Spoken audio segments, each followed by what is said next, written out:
friends, welcome to Madras Samayal. இன்னைக்கு நம்ம Madras Samayalல சூப்பரான உளுந்து கஞ்சி எப்படி பண்றதுன்னு பார்க்கலாம். இந்த மிக்ஸை நம்ம ரெடி பண்ணி வச்சிட்டோம் அப்படினா நமக்கு எப்பலாம் பசிக்குதோ டக்குன்னு 2 ஸ்பூன் எடுத்து தண்ணில கரைச்சிட்டு கொதிக்க வச்சிட்டோம் அப்படினா ஈஸியா வேலை முடிஞ்சிரும். நல்ல ஃபில்லிங்காவும் இருக்கும். இதுல வந்து நம்ம கொஞ்சம் வெல்லம் சேர்த்து பண்றதுனால சின்ன குழந்தைகள் வந்து பெரியவங்க வரைக்கும் நல்லா விரும்பி சாப்பிடுவாங்க. இப்போ இது பண்றதுக்கு ஃபர்ஸ்ட் வந்து நம்ம உளுந்து வறுக்கணும். அதுக்கு நான் இன்னைக்கு வந்து 1 கப் தோலோட இருக்கிற உளுந்து எடுத்துர்க்கேன். ஏன்னா வந்து இந்த தோல்ல நிறைய சத்து இருக்கும். அதனால முடிஞ்ச வரைக்கும் உளுந்து கஞ்சி பண்ணும்போது தோலோட இருக்கிற உளுந்து சேர்த்துக்கோங்க. ஒருவேளை தோல் நீக்கின உளுந்துனால நம்ம வந்து அதுலயே செய்யலாம். டேஸ்ட் நல்லா தான் இருக்கும். இந்த மாதிரி ஒரு பேன்ல மாத்திட்டு கொஞ்சம் மிதமான தீயில வச்சிட்டு நல்லா வறுத்துக்கோங்க. ஒரு 7-8 நிமிஷம் போல ஆகும். உளுந்து வந்து லேசா ஒரு கோல்டன் கலர்ல வரணும். நமக்கு வந்து இந்த உடைச்ச உளுந்து வந்து ஈஸியா அந்த கலர் மாறுறது நமக்கு தெரியும். முழு உளுந்துன்னா கொஞ்சம் அதை வந்து நம்ம பார்த்து வறுக்கணும். கலர் வந்து அப்படியே கொஞ்சம் மாற ஆரம்பிச்சிருக்கு. லேசா ஒரு கோல்டன் கலர்ல வர ஆரம்பிச்சிருக்கு. கலந்து விட்டுட்டே இருக்கும்போது நமக்கு வந்து கரெக்டாக எல்லாமே வந்து சமமாக செவந்து வரும், வறுபடும். இப்போ பார்த்தோம் அப்படின்னா உளுந்து வறுப்பட்டு லேசாக ஒரு பொன்னிறமாக வந்திருக்கு, ஒரு கோல்டன் கலர் வந்திருக்கு. இந்த மாதிரி வரணும். இந்த மாதிரி வறுப்படும் போது நல்ல ஒரு வாசனை வரும். இந்த மாதிரி வந்ததும் நம்ம ஸ்டவ் ஆஃப் பண்ணிவிட்டு இதை வந்து மாற்றி வச்சிடலாம். இப்போ அடுத்தது மறுபடியும் இதே பேனில் 1 கப் உளுந்துக்கு 1/4 கப் அரிசி. நான் வந்து பச்சரிசி எடுத்திருக்கேன். எந்த அரிசினாலும் ஓகே தான். அரிசி சேர்த்துட்டு இந்த அரிசியும் வந்து நல்லா பொரிஞ்சு வர மாதிரி வரும். இப்போ இந்த மாதிரி இருக்கா, நம்ம வந்து அப்படியே மீடியம் ஹீட்டில் வச்சு வறுக்கும்போது அழகாக அப்படியே ஒரு ஒயிட் கலரில் வர மாதிரி வரும். பாருங்கள், இப்போ அரிசி வந்து இந்த மாதிரி பொரிஞ்சு வந்திருக்கு. இந்த மாதிரி வரணும். இந்த மாதிரி வந்ததும் இதையும் வந்து நம்ம உளுந்தோட மாற்றிடலாம். இது கூடவே நம்ம வந்து கொஞ்சம் நட்ஸும் சேர்க்க போகிறோம். அதுக்கு நான் இன்றைக்கி வந்து ஒரு 1/4 கப் போல் பாதாம் பருப்பு எடுத்திருக்கேன். இப்போ இது கூடவே ஒரு 1/4 கப் முந்திரி பருப்பு அதையும் சேர்த்துடலாம்.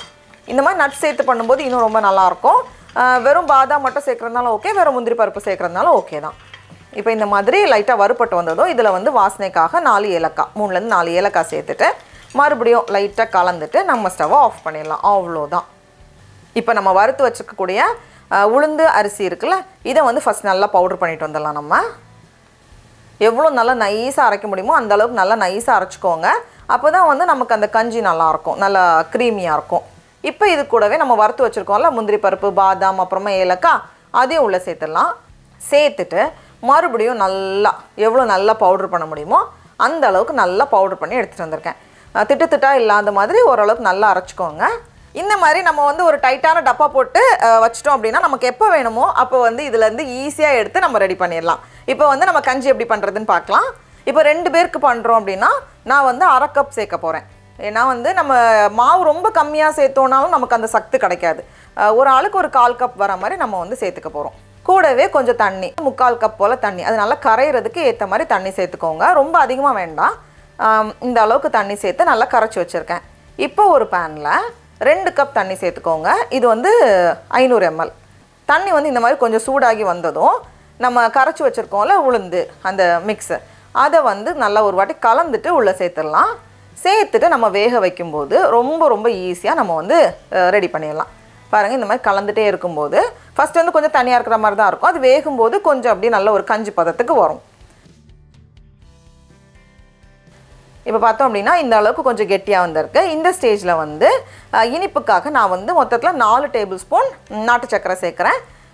இல்லை நம்ம வந்து வெள்ளைப்பாகு அந்த கரைச்சி கூட நம்ம சேர்த்துக்கலாம், எப்படினாலும் ஓகே தான். நம்ம வந்து இனிப்போட அளவு வந்து அட்ஜஸ்ட் பண்ணிக்கலாம். இது வந்து ஒரு மைல்ட் ஸ்வீட்னஸில் பெரியவங்க எல்லாம் குடிக்கிறதுக்கு நல்லாயிருக்கும். பெரியவங்க சின்னவங்க எல்லாமே இனிப்பு வந்து கரெக்டாக இருக்கும். சேர்த்துட்டு நல்லா கலந்ததுக்கப்புறமா இந்த மாதிரி கொதிச்சு வந்ததுக்கப்புறமா இதில் வந்து கொஞ்சமாக ஒரு சிட்டிகை உப்பும் சேர்த்துக்கோங்க. கூடவே கொஞ்சமாக துருவுன தேங்காய் சேர்க்கும்போது ரொம்ப நல்லாயிருக்கும். அதனால ஒரு 2 டேபிள் ஸ்பூன் போல் துருவுன தேங்காய். இப்போ இந்த மாதிரி எல்லாத்தையுமே சேர்த்ததுக்கப்புறமா ஒரு 2 நிமிஷம் கொதிக்கட்டும். அப்போவே வந்து நல்ல ஒரு கொஞ்சம் ஒரு செமி திக்கான கன்சிஸ்டன்சியில் வரும். ரொம்ப கெட்டியாக அவசியம் இல்லை. இப்போ பார்த்தோம் அப்படின்னா நல்ல ஓரளவுக்கு கொஞ்சம் திக்காக வந்திருக்கு. பாருங்கள், இது வந்து ஆறுனதுக்கப்புறம் இன்னும் கொஞ்சம் கெட்டியாகும். அதனால் இந்த ஸ்டேஜ் வந்து கரெக்டாக இருக்கும். இப்போ வந்து நம்ம ஸ்டவ் ஆஃப் பண்ணிடலாம். இப்போ இது மேலே சேர்க்கறதுக்காக கொஞ்சம் முந்திரி பருப்பை வந்து நெய்யில் வறுத்துருக்கேன். இந்த மாதிரி சின்ன சின்னதாக நம்ம வறுத்து சேர்க்கும்போது நம்ம அதை சாப்பிடும்போது நல்லாயிருக்கும். லேசாக அதுவும் கடிப்படுமா, இது வந்து ஆப்ஷனல் தான். இந்த மாதிரி நம்ம செஞ்சு சாப்பிட்டோன்னா ரொம்ப ரொம்ப நல்லாயிருக்கும். டடா, அவ்வளோதான், நம்மளோட சூப்பரான உளுந்து கஞ்சி ரெடியாக இருக்குது. தீபாவளி டைமில் ஏற்கனவே நிறைய ஸ்வீட்டு ஸ்நாக்கு நிறைய பலகாரம் செஞ்சு சாப்பிட்ருப்போம். அதனால இது வந்து கண்டிப்பாக ட்ரை பண்ணி பாருங்கள். ரொம்ப அப்படியே க்ரீமியாக இருக்குது. அதுனா சின்ன சின்னதாக நட்ஸை நம்ம வந்து வறுத்து சேர்த்ததுனால அதுவும் லைட்டாக கடிப்பட்டு ரொம்ப நல்லாயிருக்கு. நீங்களும் கண்டிப்பாக இந்த ரெசிபியை வீட்டில் செஞ்சு பாருங்கள். உங்களுக்கு இந்த வீடியோ பிடிச்சிருந்துச்சுன்னா மெட்ராஸ் சமையலுக்கு சப்ஸ்கிரைப் பண்ணுங்கள். நாவின் சுவையரம்புகள் மலரட்டும்.